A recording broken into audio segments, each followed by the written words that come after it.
Welcome to another of the Australiana Fund's 2023 lecture series offered to members, supporters and friends of the fund. My name is Caroline and I'm on the National Council of the Australiana Fund, Chair of the Events and Marketing Committee and Chair of the Victorian Committee. First, I'd like to take a moment to acknowledge the peoples of the Boon Wurrung and Wurundjeri people of the Kulin Nation, who are the traditional custodians of the land from which I'm zooming this evening. I'd also like to pay respect to their elders, past and present, and extend that respect to other Indigenous Australians present. Now, tonight we have Martin Green, who is the General Manager of Beleura House and Garden, presenting the story of Beleura. It's an Italianate-style villa located in Mornington, Victoria. It was built in 1865 on the traditional lands of the Boon Wurrung, Bunurong people for James Butchart, a stock and station agent who created a thriving and prosperous business during the Victorian Gold Rush. This talk looks at the families who lived at Beleura, including the Tallis family, who made their fortune in the entertainment and theatre world of Victorian Melbourne, as well as the special collections held by Beleura. Martin Green has worked in heritage tourism and the museum sector for 24 years, including the National Trust, working at Rip and Lee, the Old Melbourne Jail and the Polly Woodside Tall Ship. He's worked on a variety of costume exhibitions, including the Miss Fisher Murder Mysteries costume series. And previously he worked for ABC TV as a producer in education and the arts, as well as for ACME and their digital stories series.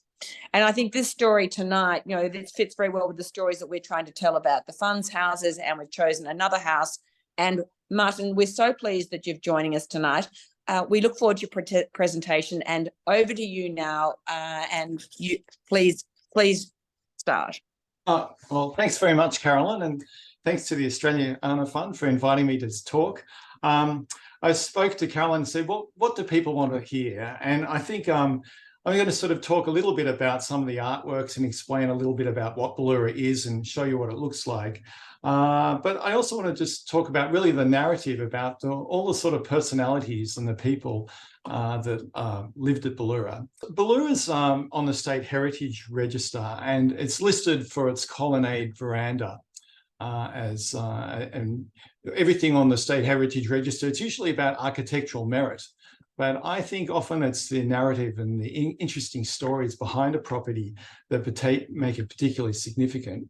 I'm just going to move to the next slide. Beleura sits on 12 acres of grounds. Originally, it was 200 acres. And now there's 3.5 acres of formal gardens. And what's delightful about the gardens is that they're divided into about 17 different garden rooms. And like good Victorian garden design, you don't ever get one single aspect where you can see the entire gardens from one viewpoint, even from the tower in the house. It's an unfolding garden, and you follow the path and you discover new interests and new spots. And this is looking at our Japanese temple in the little Asiatic section of our garden. I think it's very important to acknowledge at the start that we are on the lands of the Bunurong and the Bunurong people. And I pay my respects to elders past and present. But I also think it's very important at the start to acknowledge that I'm currently at Beleura right now. And I'm on what was the property of a Mr. John Tallis. And he lived here for 48 years, and he lived alone on the property for most of that period of time.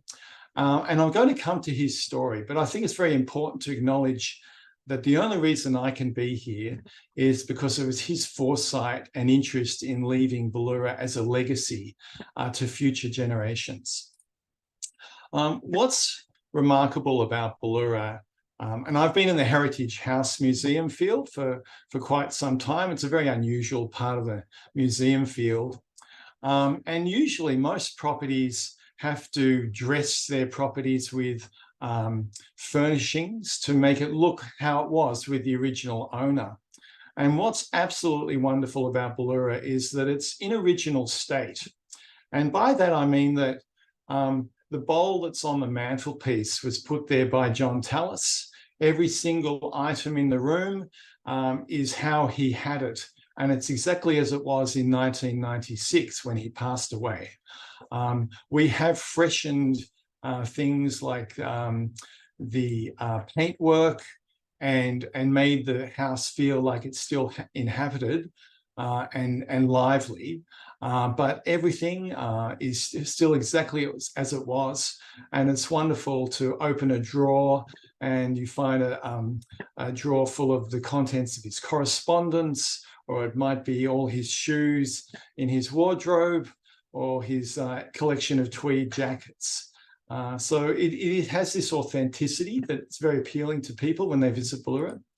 And it's got a really remarkable collection of artwork that the actual period of art spans 400 years. And that's because John Tallis inherited quite a sizable collection from his father. And this is a lovely piece by Roderick O'Connor, who was part of the French Impressionist school. And this is part of a selection of items that come from the 1920s that were purchased in France. And then there's a really lovely Australian collection. And this is an Emmanuel Phillips Fox. It's actually a modest painting, but it's really bright and lively. And this is a street scene in Brisada from 1911.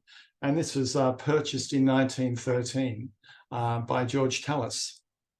And then there's other lesser known artworks. And this is Dorothy Brown. And she was an artist who was a neighbor. And this is one of the artworks she gave to John Tallis, who lived very nearby in the same street. And so it's a really interesting collection that has all of those unexpected things from that happens with a personal collection, unlike a national gallery. And we have specialized with our collection, and we have collected Clytie Pate, the ceramicist. And I'll come to this at the end to explain this a bit more, and why that's significant to Beleura. But we have quite a sizable ceramics collection as well. I think sort of starting in the chronology of Beleura, we actually have this very interesting painting by Eugene von Gerard, which unfortunately we don't own, but it's in the National Art Gallery in Canberra. And usually Eugene von Gerard, as you may not know, was often commissioned by wealthy landholders to go and paint their property. And we believe he may have been commissioned by the original owner of Beleura to come and paint Beleura, only he arrives 1 year after that gentleman has passed away.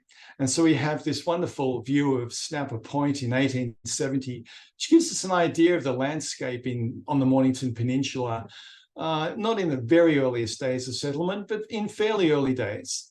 And it is interesting seeing the very, very cleared lands of the landscape in the Mornington Peninsula.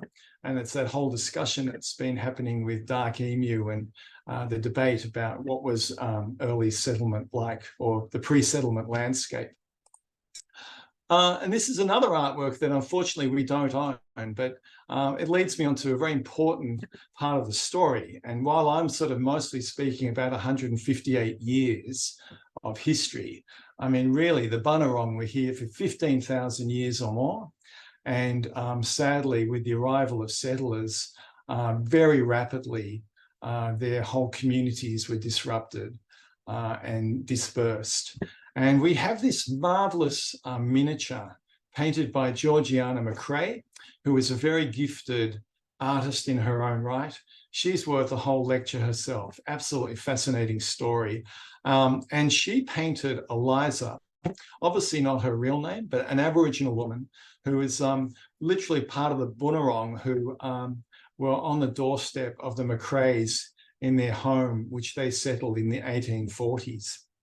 And I think what's remarkable about this image is that it's very clearly, it's more of a Georgian maybe than sort of a Victorian viewpoint, where it's a shared common humanity with the Bunurong, which is something that you rarely see in many artworks.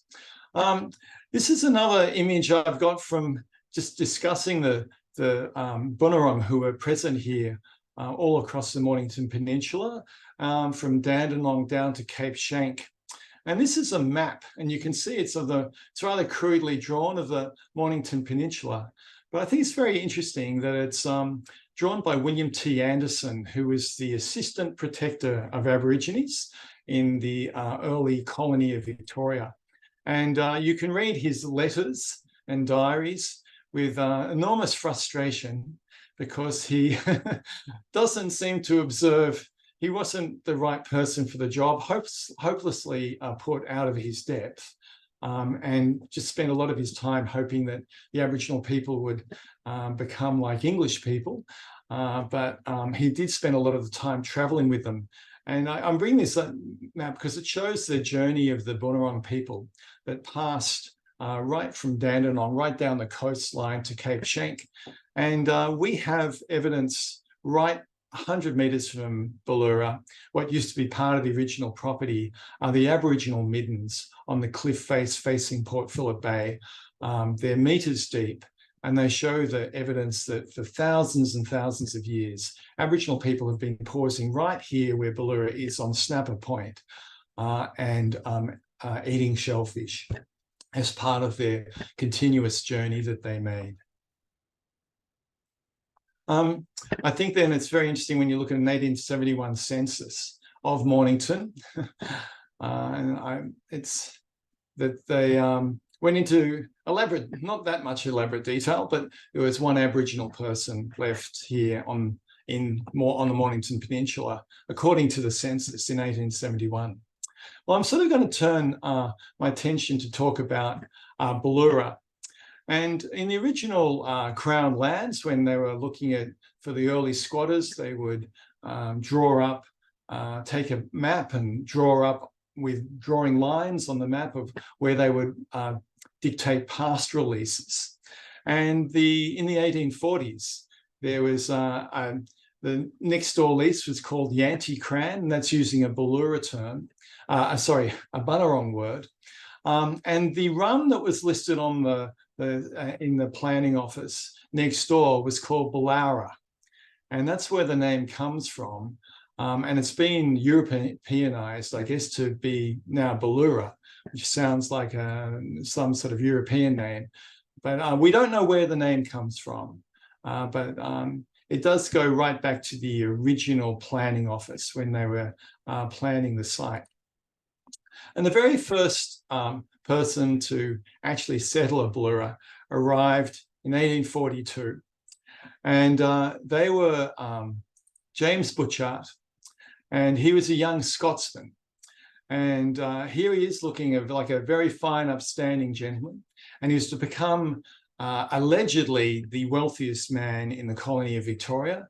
I think that might be a bit apocryphal, but he was very, very wealthy indeed. When he arrived, he was a penniless Scotsman. He was 19 years old, and he'd boarded a ship with his passage paid for from Fife in Scotland, and he was possibly an economic refugee. He was the fourth son on a small farm in Scotland. And there's that whole story of the tenant farms in Scotland who are having with the clearances and people having to look for alternative sources of income and having to leave their lands. We believe James Butchart was one of them. And he had a perilous voyage for 5.5 months coming out to the other side of the globe, to Melbourne, to the colony of Victoria, well before the gold rush. And he would have been a very primitive Melbourne he would have discovered. And when he arrives and he gets off the boat, he writes back to his sisters, and you would imagine he'd be saying, goodness me, what have I done? He actually writes back saying that this is the most wonderful country and that he sees great prospects for himself and that he's going to do very well. And he does do very well. Initially, he does very badly. He sets up a market garden in Mount Eliza, and it's going very well for 6 months. And then his partner abandons him, and he's left in a terribly difficult financial state. But eventually, he joins various squatters on farms in the Western District.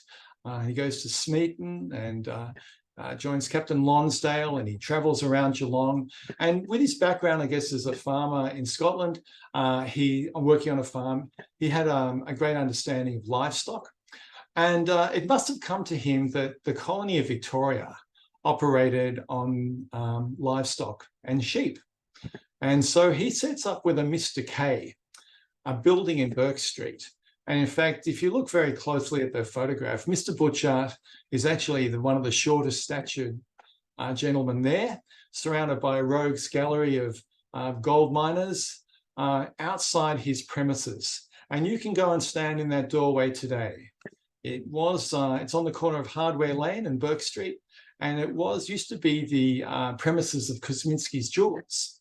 It's better known as that. It's now the new Hopeton Tea Rooms, but originally it was K.N. Butchart's auction house.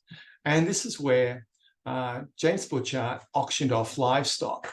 And with exquisite timing, where he'd set up for the squatters and to auction and sell sheep right there, with the massive increase of Melbourne's population and the massive boom with the gold rush, suddenly he's selling to miners who all need sheep and horses, sheep for mutton on the hoof and horses to get them to the goldfields. And in a few short years, he can retire in his 40s, the age of 42. And we're trying to find out who he enlisted to be the architect for his property, because he purchases 200 acres at Mornington. And there's a small ad for Reed and Barnes, which shows that we believe this is proof that he chose Joseph Reed to be the architect of his home. And he decides to build a manor house in Mornington. Now, you might think, oh, well, Mornington Peninsula is quite well-to-do, and many people are quite affluent, as we think of it as an affluent area, I guess, in some respects. But in 1865, when James Butchart was building, Mornington was really a frontier town. And I think it's quite funny if you read the list of principal careers that people had, and there were 300 woodcutters who were busy chopping down all the eucalypts to send back as fuel for Melbourne's bakeries and fuel stoves. And then you had 150 lime burners who were baking the she oaks to provide all the lime for the growing city, and 50 fishermen and 200 publicans. So you can see it was not the usual place for an enclave of manor homes. But that is what James Butchart built for himself, and this is the earliest picture we have. And Joseph Reed, the architect, had just finished designing the State Library of Victoria. And you can see in this mid-Victorian home essential classical elements. And Joseph Reed had just come back from Lombardy, and so was very inspired by Italy. And of course, Joseph Reed was to go on and design the Royal Exhibition buildings and the Melbourne Town Hall and Rip and Lee, and became known for other sorts of architectural features. And I think it's really great to know that Reed and Barnes are still in existence, only they're now called Bates Smart, or Bates Smart McCutcheon. So they can trace their ancestry back to Reed and Barnes. Unfortunately, Mr. Butchart wasn't to enjoy his retirement at Beleura. He was only to be there for a very short period of time. He passed away after 5 years of his retirement. In fact, most of that time he spent traveling back to Europe to get furnishings for his home. And while there, his wife died, his daughter died, he married his governess, returns back to Mornington with his furniture, and then has a brain aneurysm on the front steps. So he didn't enjoy his retirement in Mornington for very, very long. But I thought I'd introduce you to a few other, just a sample of other owners. And I think the next owners really show how distinguished and highly regarded Beleura was as really a trophy home for the most enterprising couple. And here we have a Mr. Charles Bright and his fiancée, Georgiana Anna Maria Manners Sutton. And she is an aristocrat and the daughter of the governor of the colony of Victoria in the 1870s. And Mr. Charles Bright proved himself to be the ideal suitor for the governor's daughter, because when he arrived in Melbourne, he arrived on his father's ship. And his father's ship was the SS Great Britain. And if you know anything of maritime history, the SS Great Britain is a very famous ship. It's still afloat in Bristol. and it was a pioneer in maritime technology. It was an intercontinental, almost intergalactic, it's an intercontinental steamer, and it was part of the Gibbs and Bright fleet of merchant vessels. And so Charles Bright is the son, and he arrives on one of his father's merchant vessels. And of course, when he arrives, he becomes very swiftly very significant in Victorian society. He becomes director of the Union Bank. He becomes on the board of the fledgling art gallery, and he was director in the Harbourside Ports and Commission, looking at the design of Melbourne's ports. And so he was perfectly placed to, they were a perfectly placed couple to rise right to the top of society. In fact, when they got married, thousands flocked to Toorak just to get a glimpse of the young couple. And all the ships in the bay had bunting. They had their own train to take them to Queenscliff on their honeymoon. And I'm saying all of this to say that if they purchased Beleura as their summer residence, then Beleura would have been seen as a very significant property. And the Brights enjoy their period there for about 15 years, and then they return to the United Kingdom.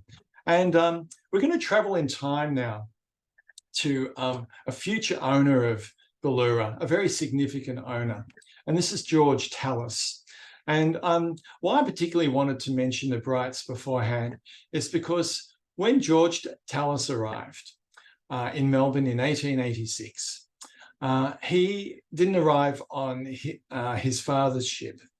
He actually came from the other end of the social spectrum.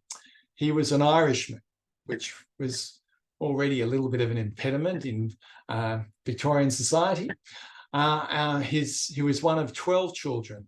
His father died when he was 7, and his mother struggled to make a living in a small village shop. And George had briefly some experience working on the local newspaper. And he comes out to Australia in 1886 to seek his fortune. He's an economic refugee as well, and he's hoping to join his brothers who have come out to Australia to better themselves and to improve their health. And sadly, both his brothers shortly after die, and their careers are very short-lived in Australia, I'm afraid. And George arrives as a 17-year-old. His brothers died. He doesn't know, his other brother's health is failing rapidly, and he doesn't know a soul. And he's just 17 years old, and he has 17 shillings in his pocket. So he can't return home, but he has one ace in up his sleeve. And that is he's carrying a letter that he secured in Dublin. And it's a letter of introduction.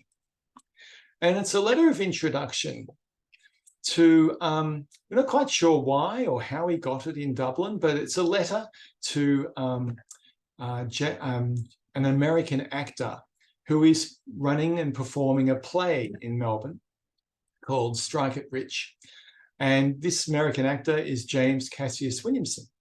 And so George Tallis arrives as a 17-year-old in Burke Street, knocks on the door of the Royal Theatre and asks to see the proprietor, J.C. Williamson. And J.C. Williamson employs him on the spot because he's impressed by George's shorthand skills, and he needs an assistant and a secretary. And this is the beginning of a really remarkable and robust career where George Tallis joins the firm of J.C. Williamson as a young man and proves himself to be very, very capable. And it's here that he meets his future spouse.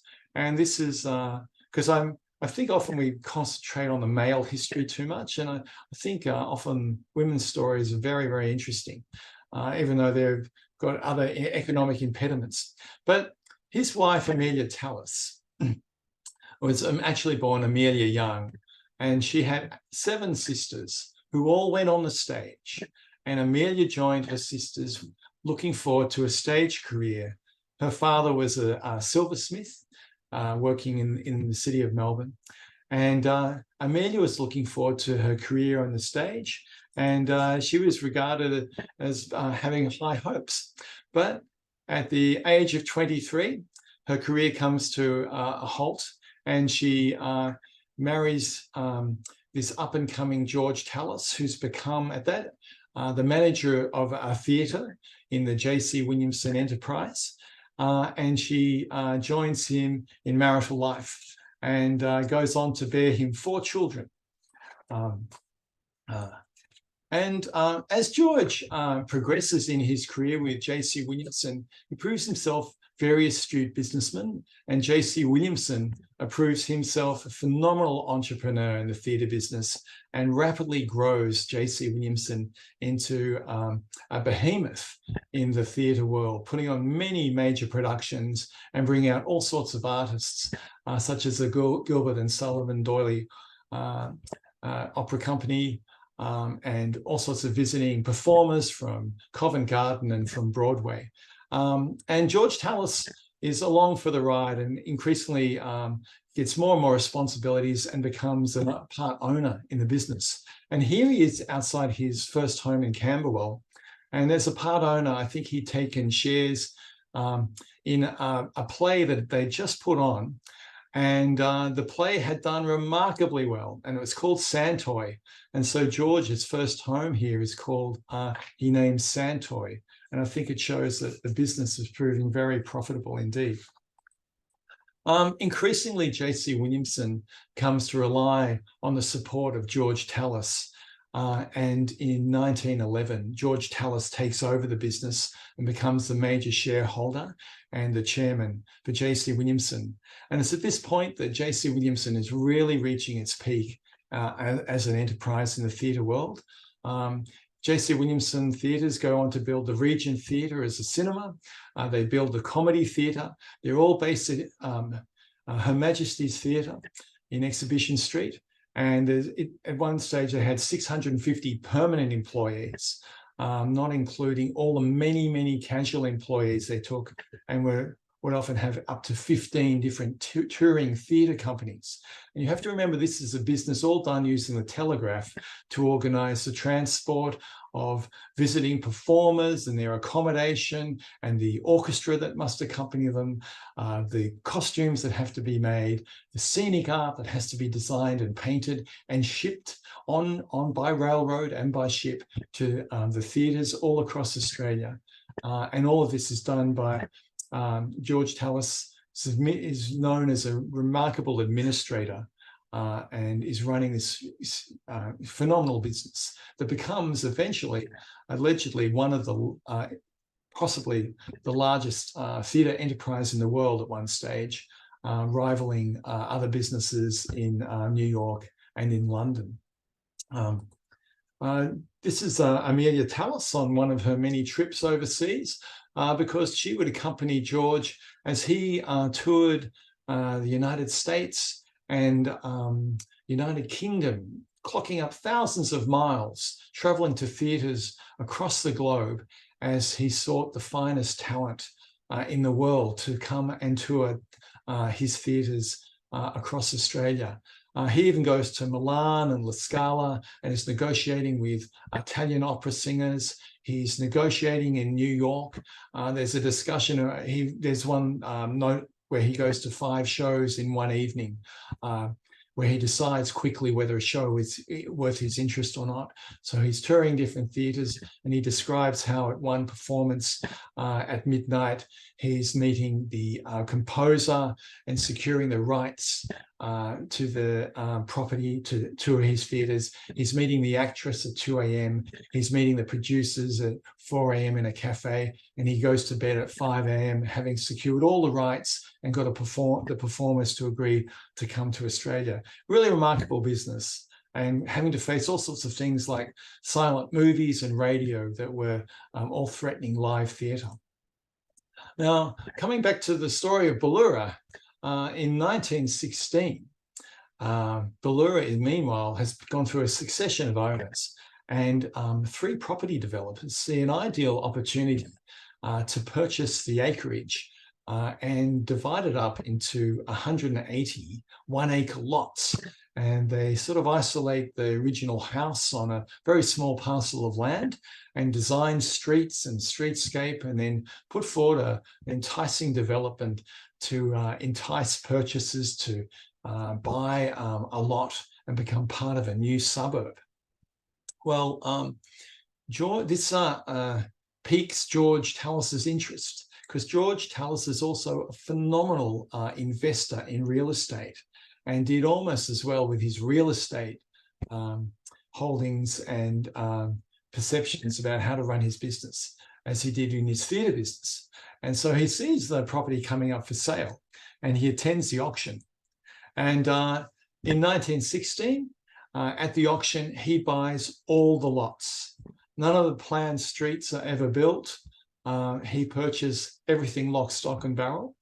And this is the earliest photo we have of Beleura when it was first purchased in 1916. And it was purchased by the Tallis family because they were at this stage so wealthy that they could purchase all of those titles. Because next year they purchased 6 acres in Toorak, and they had a home there called Grosvenor House, which no longer exists, but that was their principal residence. And the reason that George Tallis is wanting Beleura is he wanted a summer holiday house. And so Beleura was a summer holiday residence. And it was going to have a very important function for the Tallis family because the Tallis family, like all families, wanted to enjoy their recreation, but particularly for the Tallises, they would have this very interesting range of artists who were touring J.C. Williamson theatres. And so here we have a picture of Amelia Tallis and the family with Dame Nellie Melba, who was often engaged with the Tallises and J.C. Williamson to perform, to come back to the stage. And so often the Tallis family talk about the visiting Russian ballerinas and the American pianists and the comedians and all sorts of people who would come, who were traveling from Europe or from traveling from America, staying in Melbourne. They would come and spend their weekend with the Tallises at Beleura. And Amelia Tallis is famous for bringing back new ideas, and such as how to make a Manhattan and serve it, all the latest ideas from America and the continent. And this is the world that John Tallis is born into in 1911. And, you know, his family by then is very wealthy. They own Beleura, and he's always coming to Beleura. And he not only knows it as their family holiday home, and where he spends weekends and comes there on his summer holidays, and where he would have met all sorts of exotic characters, and all as part of the J.C. Williamson enterprise. And although John Tallis was the last of 4 children, George Tallis saw something in John Tallis as being a future chair of the J.C. Williamson enterprise. He felt John Tallis had great promise. And so he had particular plans for John. And he was keen that John Tallis would learn foreign languages, particularly Italian and German. And I think this is because George imagined that he would be negotiating at La Scala in Milan with future opera singers to bring them back to J.C. Williamson. But John Tallis had other ideas as a young man. He loved opera and he was very into music, but he really wanted to be a composer. And he convinced his father that in 1929, rather than going to Europe to learn the business and the ropes and join his father on many business meetings, he convinced his father that really he needed to be in Paris to learn piano at a higher level and to become a composer in his future career.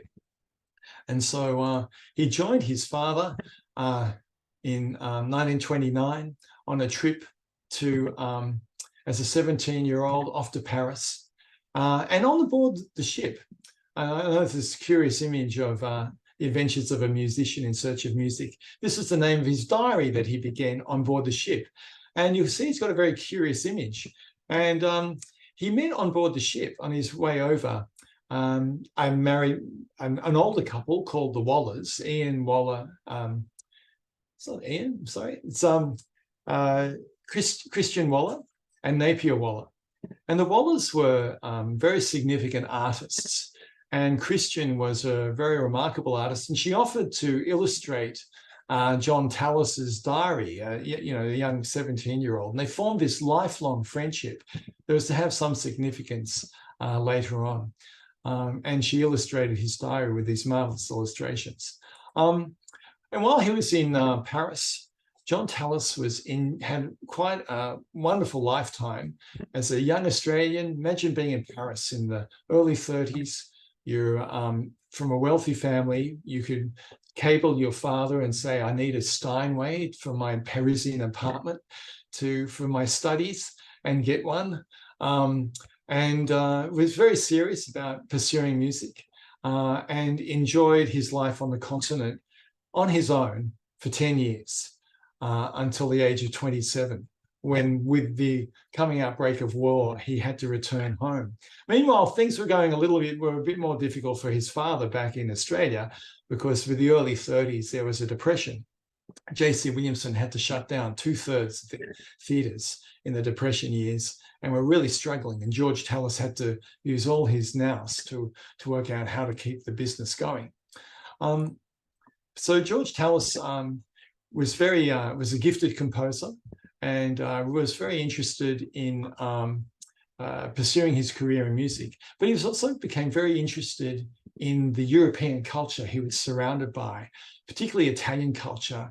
And he became absolutely intrigued by Italian art and architecture and gardens and garden design and the language. Now, when John Tallis returned back to Australia before the war, his father was living at Beleura. His mother had died in the early 30s, and his father was living alone at Beleura. And in 1948, George Tallis passed away, and his siblings were wondering what to do with the many land holdings and much of the real estate that they were left. And it's at that stage that John Tallis negotiated with his siblings and said that he wanted to live at Beleura. And so he took on Beleura as his principal family home. And it became a labour of love for John Tallis. He pursued his career and interests in music, and was successful in that flowering after World War II of the Australian Ballet, and its sort of interest in more progressive undertakings. John Tallis wrote an article for the Angry Penguins magazine. He composed a number of ballet suites that were performed, and he wrote very lively and engaging music. And he was very interested in the culture of Australia. But increasingly, he became also interested in what he was going to do to his house. And in the 1950s, he went back to Italy and purchased crate loads of statuary and cherubs. And here you can see him unpacking a copy of a Verrocchio statue that's on our fountain. And he sort of Europeanized Beleura and applied all sorts of continental fixtures all over the gardens, and created this sort of Italian feel, an Italianate feel to the whole property and the design of the gardens.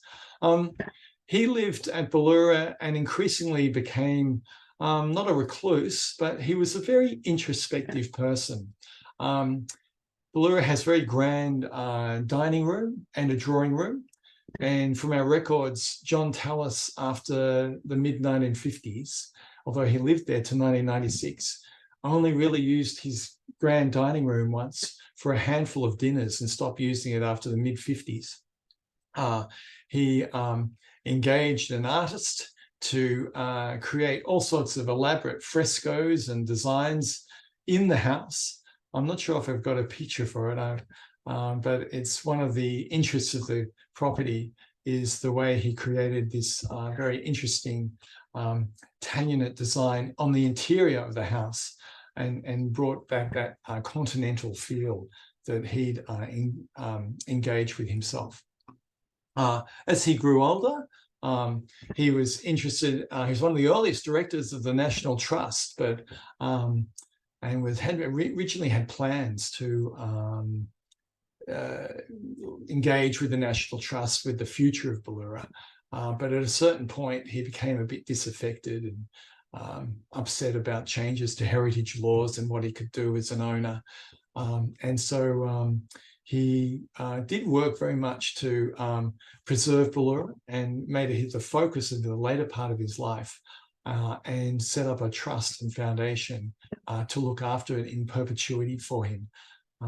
And that was his wish and design.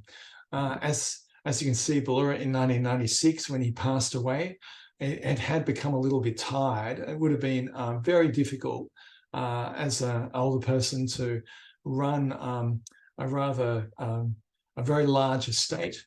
And I also admire someone who kept a Victorian mansion even during the 1960s and 1970s, when it would have been very unfashionable, and didn't modernize things like the bathroom, which means that we have today a wonderful Victorian bathroom, but few owners would put up with such a thing.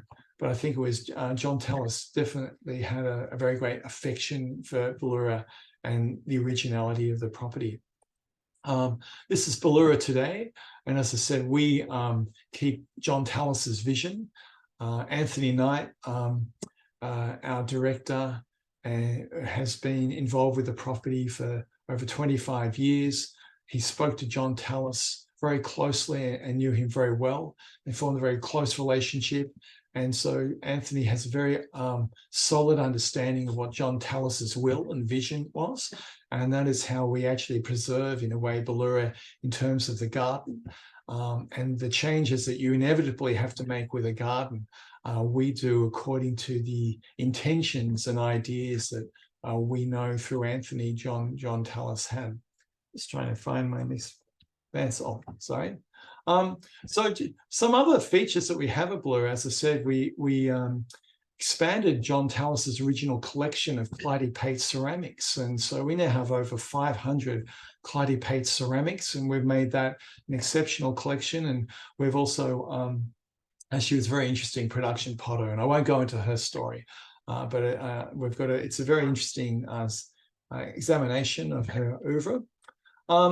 And we, in 2014, discovered where John Tallis's original 1948 Mark IV Jaguar, which didn't look like this. It was had chickens in it, and was in a very sorry state in a barn in a farm.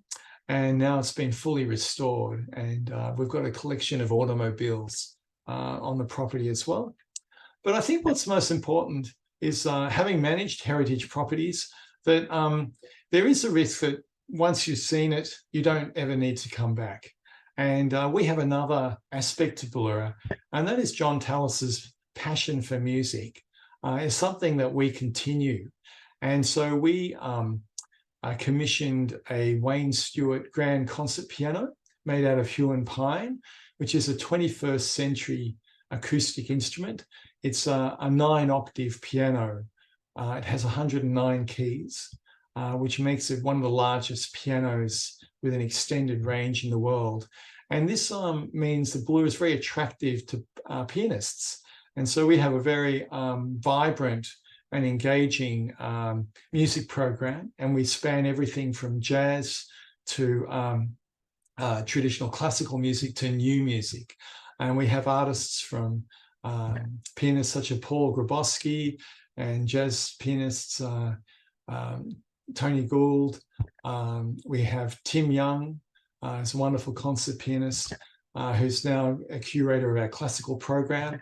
Wilma Smith has been the classical curator of our current program, and we have over 25 concerts at Beleura every year. And they're very engaging, and we have a wonderful pavilion, which has got lovely acoustics.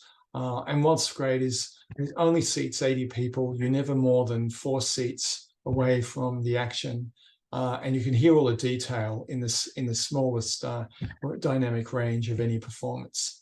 And we also do all sorts of things. So even if you wanted to come to one of our September school holiday events, we have magic shows for children. So we try to keep elements of that connection to the original theatre connection world, the theatre world that Beleura had in ages past. So I hope I'm sort of going to stop here, but maybe we'll see you at Beleura. You can come for a morning tea or enjoy a tour. They're all catered, and enjoy a lunch or something, or a tour. It's all on our website anyway. Martin, that sounded just so interesting, and taking us through the story of the house and the land and the whole location, as well as the people that owned it. It's just absolutely fascinating. Really an insight into that, and I'm ashamed to say I haven't been there, and it's not that far from where I go sometimes. So I will be there, and I can just see people thinking, what a wonderful collection of Clardy Pate. I will go there just for that. But then others I know will actually think of the music side of things and think, how wonderful would that be? It's just been wonderful and joyous to hear you talk about the property and the people there. You've given us a lovely insight into all of that. One question: were there many other grand houses in the area at the time Beleura was built, or did it start a trend for upmarket houses to be built in the area? Yeah, no, that's a really good question, Carolyn. There's actually there's a whole fleet of grand manor homes on the Mornington Peninsula. It wasn't the first. In fact, the Tallis family originally bought a nearby property called Sunnyside, and they abandoned it because their boys thought it was haunted. And that was why they purchased Beleura, because they didn't want to own Sunnyside because of the ghosts. But there's all sorts of properties down here. There's Heronswood and Coolart, and just nearby Beleura, there's a property called South Dean. There's North Lodge. So there's all sorts of grand homes, and I think it was commonplace for people to leave, see the Mornington Peninsula as a place of refuge, where they could escape the density of Melbourne and have acreage with a manor house. And in some ways, people are still doing that. Down in Flinders, people are still building farms with very grand homes, and it's a tradition that's continued. Some are. And just for everyone's information, the Australiana Fund has a Stewart and Sons piano at Admiralty House, and that's certainly used with students from the Sydney Con playing at public open days. So there's a nice tie-up there. Now we have a question from Michael about, can you quickly touch on the motivation for creating the Clardy Pate collection? And I imagine this goes back to the Waller family connection. Yeah, so Clardy Pate was the niece of Christian Waller, and actually was partly raised by Christian Waller. And so when John Tallis became good friends with Christian Waller, that was a lifelong relationship they had. And Christian made him several artworks that are in the house. And then John started, maybe as a result, obviously would have met Clytie, and purchased a number of works. And then Anthony Knight, our director, decided that this was an area that we could continue to pursue as an area of collecting that was something we could specialize in, rather than becoming and something we could do as well. We have a couple of other collections which are curious. We have a collection of performance photos from the 1970s, all part of the Fairfax, from the Fairfax The Age newspaper. And that was a collection we rescued from America. So we do collect some particular things. It's sort of something it'd be good to unpack when you come here, because there's various little collections that we have. Sounds very interesting. And Jennifer Sanders, our chair, has thanked you. Wonderful perspectives on the lives of Beleura. Very interested with the performance program. And the question was, she was wondering, was the pavilion built specially for performance, or is it a repurposed building on the site? No, it's a tailored building. It's had, as I said, it seats up to 100, but we usually have 80. And it's designed for acoustically to be the ideal acoustic environment for performances, which is why our classical music works particularly well there. Sounds wonderful. Marshall, I was just wondering, you mentioned how things are in drawers and whatever. Was there a lot of papers of the Tallis, or even other earlier papers of families that have been there, that have been used for the basis of research And have people written books about the property or the owners? Well, we have a very we have a lovely coffee table book written by our director, and we mostly have John Tallis, perhaps being a little obsessive, did not he never threw away a single shopping receipt or any item of paperwork that he had. So we have all the receipts, his invoices, what he paid his gardeners, and then we have a diary that he kept. Sadly, it's not a very, although it is a personal diary, it's mostly more where he notes his appointments and business affairs and talks about what he had for dinner and things and who he had for lunch. But he never really confesses to his diary many emotional things. But we do have an extraordinary range of diaries. We don't have a great many papers from other owners, such as the Brights. There was the Jenner family, and from James Butchart, there's 9 letters held at the State Library of Victoria, but we don't have much other than that. On the website about Tallis, on your website, it says John Tallis took over Beleura by family agreement, saying at the time that it was a momentous decision and not wholly a wise one. Can you elaborate? I think it might. No, I'm not really sure why he would say that, because he clearly loved Beleura, but he's also famous for being a pessimist. And he was, one thing in his diary is you do get that his constant concerns about money.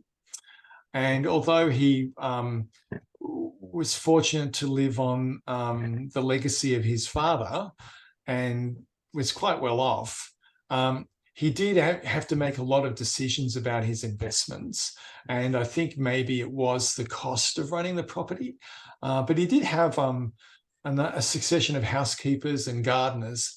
And just to give you an insight into his sort of character, although he lived here alone, he would every day put on a suit and tie to meet the gardener in the garden.